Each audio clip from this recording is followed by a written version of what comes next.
Assalamualaikum warahmatullahi wabarakatuh. Perkenalkan, nama saya Wulan Raini dengan NIM 0804 1282227065 dari kelompok 5. Nah, di sini saya akan menjelaskan tentang PPT yang telah kelompok kami buat di mata kuliah Metabolisme Tumbuhan dengan dosen pengampu Bapak Juswardi MSI dengan topik Profiling Metabolites and Biological Activity of Sugarcane, Saccharum officinarum, Juice and its product molasses via a multiplex metabolomics approach. Baiklah, adapun pendahuluan dari topik ini yaitu tebu atau Saccharum officinarum merupakan komoditas penting untuk gula dan produk samping seperti molase, gula merah, dan jaggery. Nira dan molase kaya akan fitokimia dengan senyawa fenolik, flavonoid, sterol, terpenoid, asam organik, dan asam amino. Adapun manfaat biologisnya sebagai analgesik, antiinflamasi, antihiperglikemik, antihiperkolesterolemik, dan antitrombotik. Kemudian rumusan masalah dari PPT ini atau topik yang dibahas ini yaitu komposisi metabolit pada tebu atau Saccharum officinarum dan produk sampingannya molase belum dipetakan secara komprehensif. Penelitian ini sebelumnya hanya menargetkan kelas metabolit tertentu sehingga informasinya masih terbatas. Kemudian belum diketahui secara detail perbedaan kandungan metabolit primer dan sekunder antara sari tebu dan molase. Adapun tujuan dari penelitian ini yaitu menyediakan profil metabolit komprehensif dari sari tebu dan molase menggunakan pendekatan metabolit berbasis NMR, GCMS, dan UPL-CMS. Kemudian membandingkan kandungan total fenolik atau TPC dan flavonoid TFC pada sari tebu dan molase. Kemudian mengevaluasi aktivitas biologis seperti antioksidan melalui uji DPPH, TAHC, FRAP, serta penghambatan enzim alpha amilase dan alpha glucosidase in vitro. Adapun metode dari penelitian ini yaitu menggunakan sampel yang merupakan jus tebu segar dan molase gel freeze dry dengan 3 ulangan. Kemudian ada analisis yang dilakukan yaitu ada analisis metabolit yang pertama ada UMR, identifikasi metabolit utama seperti gula, asam amino, dan asam organik. Kemudian ada GCMS, mengidentifikasi metabolit primer, monodisakarida, asam amino, dan asam organik. Kemudian ada UPL-CMS, menganalisis metabolit sekunder yaitu flavonoid, asam fenolik, sterol, dan asam lemak.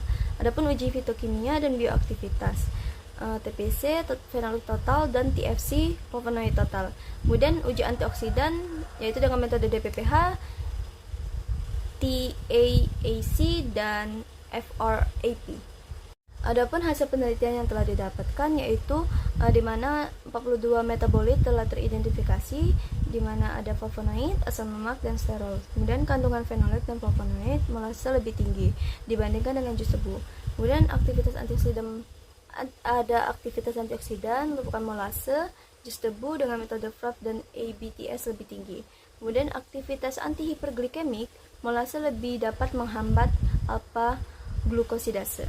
Dari hasil yang telah didapatkanlah pembahasan yaitu molase terbukti mengandung lebih banyak metabolit aktif, terutama senyawa fenolik dan flavonoid dibandingkan dengan jus tebu. Senyawa seperti gentisic acid, apigenin, dan luteolin ditemukan lebih melimpah dalam molase. Kandungan total fenolik dan flavonoid yang lebih tinggi ini berkontribusi terhadap aktivitas antioksidan yang lebih kuat, terutama terlihat dari hasil uji ABTS dan FRAP. Selain itu, molase juga lebih efektif dalam menghambat enzim alpha glucosidase yang berperan dalam pemecahan gula, sehingga memiliki potensi sebagai agen antihiperglikemik. Kemudian adapun kelebihan dari jurnal ini yaitu metodenya lengkap, memakai berbagai teknik seperti NMR, GCMS, UPL-CMS sehingga data metabolit lebih luas. Kemudian tidak hanya kimia tapi juga uji biologis. Jadi hasilnya lebih bermanfaat, bukan sekedar hanya data senyawa. Molase sebagai produk sampingan diteliti menunjukkan nilai tambah pada limbah industri tebu. Kemudian data jelas dan terukur, misalnya kandungan fenolik, flavonoid, dan aktivitas antioksidannya. Kemudian bermanfaat untuk pangan dan kesehatan. Hasilnya bisa jadi dasar untuk produk fungsional. Adapun kekurangan dari penelitian pada jurnal ini yaitu baru diuji di laboratorium, belum ada uji pada hewan atau manusia. Kemudian belum tahu penyerapan dalam tubuh, apakah senyawa aktif bisa benar-benar dimanfaatkan tubuh, masih belum jelas.